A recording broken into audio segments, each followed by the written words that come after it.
This is episode 36, and this will be a very special Christmas edition for you.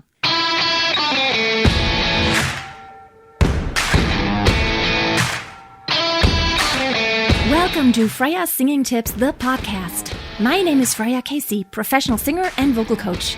I have been on stage my whole life, and I'm passionate about helping you discover the awesomeness in your own voice. Opera, musical theater, jazz, pop, folk, rock, I have done it all. And I want to give you golden nuggets of advice on how to be the master of your voice.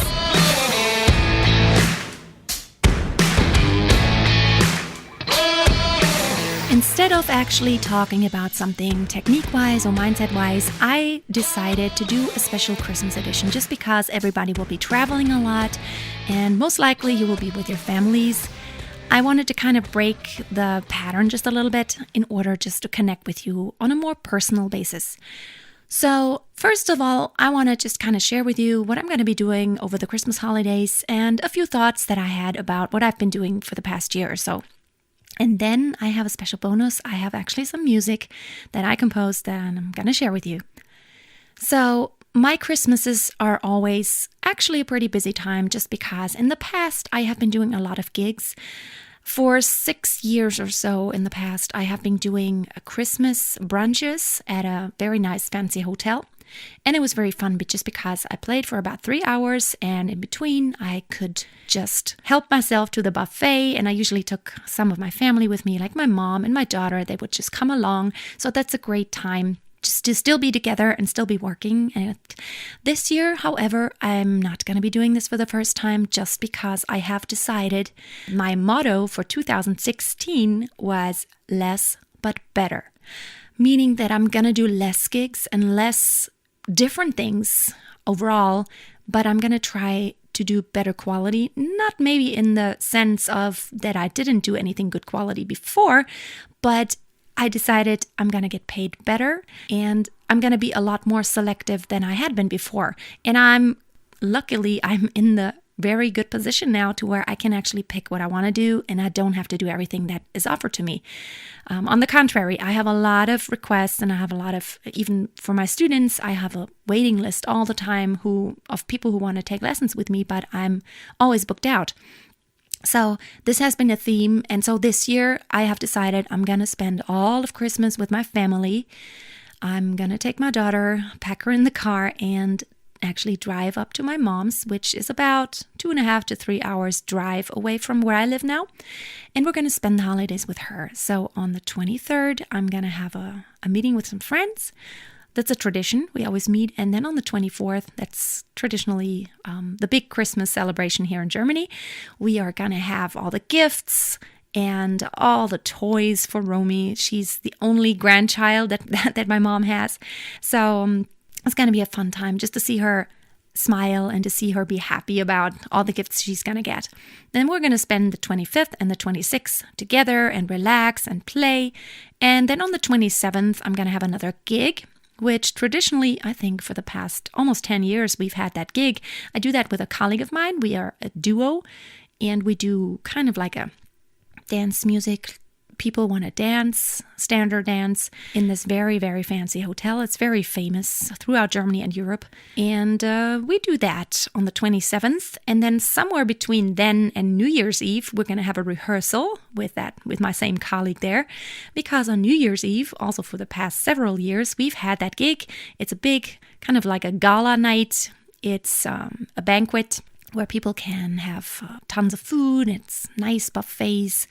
And we are providing the music.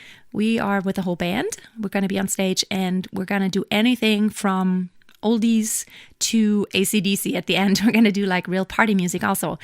So, and that's a long gig. That goes usually from, I think we start at 7 p.m. and that goes on till, officially we play till 2 a.m. And one song that I love the most that we are going to do that night is, of course, you can only sing that once a year, is ABBA's Happy New Year. And you may want to watch for that cover that I'm actually going to bring out on YouTube. I'm going to publish that on YouTube. I recorded a cover version of ABBA's Happy New Year that I'm going to just do unplugged. And I'm going to publish that on my YouTube channel on New Year's Eve. So you may want to check that out whenever it comes out. So before the new year starts, I wanted to kind of look back a little bit to this year, what has happened.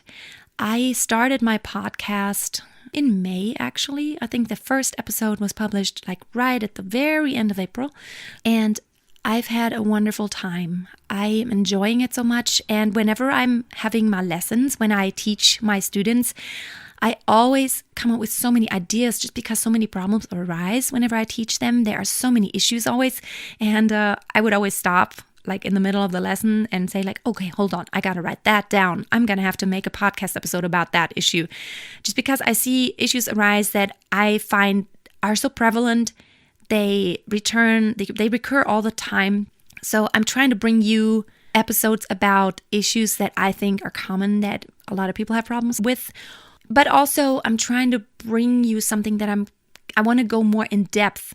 And I've had my YouTube channel for years, but just less than a couple years ago, I started actually doing videos on a regular basis.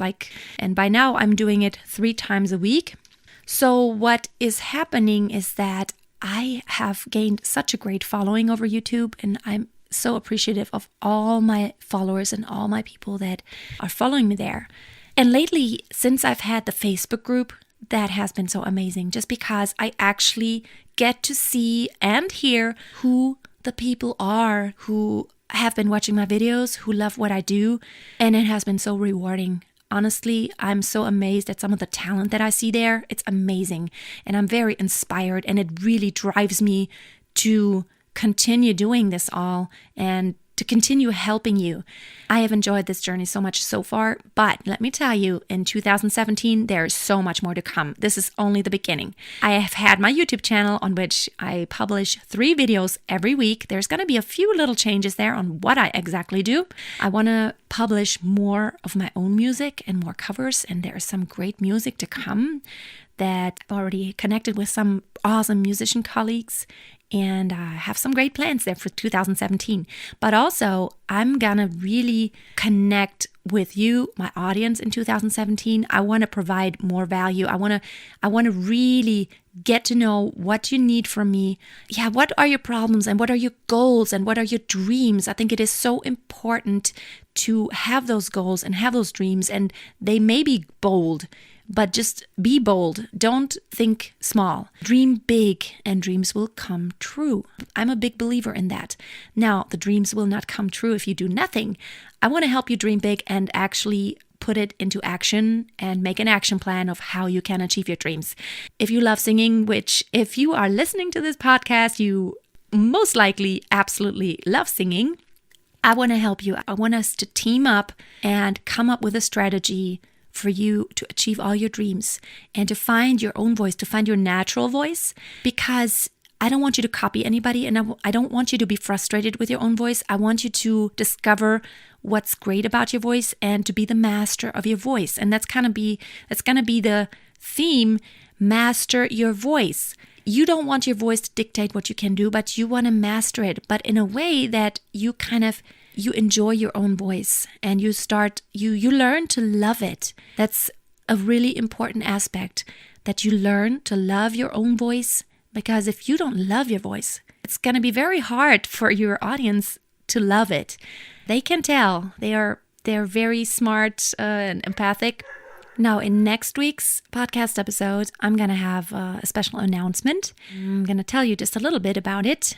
I want to have a challenge right at the beginning of the year, so we actually can map out your year 2017 singing wise and set goals and try to achieve that. So watch out for that announcement. And now it's time for music. I think especially Christmas is a time for really slowing down and enjoying music. I think without all the music around it, Christmas would only be half as wonderful as it is. Music really helps you get into the mood and helps you to relax and helps you to really connect with your emotions. And I think that is really an important aspect. Nowadays, in this fast-paced world where all that counts is just, doing stuff and being successful, and everybody has so much pressure on them, It is so important. I think a lot of people just craves for being allowed to be human. And Christmas is such a great time because you're allowed to show emotions, to have feelings, and to connect with your family. But ultimately, that is important all year round. And doing music is such a great part. And if you're a singer, that is so therapeutic. Just to connect with your emotions via music. And you know that I've been composing for a long time. I've started composing when I was a kid. I started writing songs, and today I have a very special treat for you. I actually don't have a song for you where I sing words. I just also love to compose just songs where I just dream of, and this is one of those. My songs or my music that I compose is a lot of times it's on the melancholic side, and this piece is called Melancholy. It's more about allowing yourself to be melancholic every once in a while, which is not a negative thing. I think it's not negative. I think it's really good to be sometimes reflective of the past and maybe not have pain, but melancholy is just, for me, it's just part of being human, that you have moments in which you have these thoughts of melancholy just rising up in you. And then you also have moments where just there's carefreeness and happiness coming up. But I have found that those moments of melancholy, they really enrich my life. And I don't want you to be sad when you hear this song. I just want you to kind of really see and just kind of take a look deep inside of my heart and my soul, what I felt whenever I composed this song. There's a vocalese in there, which means I'm vocalizing, but I'm not singing words. It's more my classical voice. And I'm not going to say anything else. All I'm going to do now is wish you awesome holidays, a very happy Christmas, and a wonderful time with your most loved people around you. And if you happen to be alone, the most wonderful time with the music that you love. And here's my song, Melancholy, and I will see you next time. Bye.